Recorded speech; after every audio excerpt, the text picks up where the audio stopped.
তো বন্ধুরা দেখতে পাচ্ছেন যে অসাধারণ একটি বাইক, ইলেকট্রিক বাইক। আপনারা এখানে 3টি কালারের পেয়ে যাবেন। তো এই বাইকগুলি হচ্ছে দেখেন, সিটগুলো দেখেন খুব সুন্দর, ওয়াও অসাধারণ। এখানে চেয়ার সিস্টেম, যাদের কোমরের সমস্যা তারা কিন্তু এইটা একটা বেস্ট অপশন। আর এখানে দেখেন এটাকে বলে ফ্যামিলি বাইক।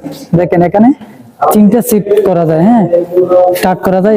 এই যে একটা সিট, এই যে আরেকটা সিট, এই যে আরেকটা সিট, মানে ফ্যামিলি বাইক। এখানে আপনি আপনার বউ, আপনার বাচ্চা সহ কিন্তু আপনারা নিয়ে চড়তে পারেন। তো এই ইলেকট্রিক স্মার্ট বাইকের সবচেয়ে আকর্ষণীয় যে কথা, সেটা হচ্ছে আপনি মাত্র 1 ইউনিট দিয়ে কম হলেও 50 কিলোমিটার দূর কিন্তু আপনি যেতে পারেন অনায়াসে। তো আপনারা যারা এগুলো স্মার্ট ইলেকট্রনিক বাইক নিতে চান, স্ক্রিনে দেওয়া নাম্বারে স্ক্রিনশট দিয়ে যোগাযোগ করতে পারেন। এটার প্রাইস মাত্র 1,35,000। আর জানুয়ারির মধ্যে আপনারা যারা অর্ডার করবেন এবং আমাদের পেজকে মেনশন দিবেন, তাদের জন্য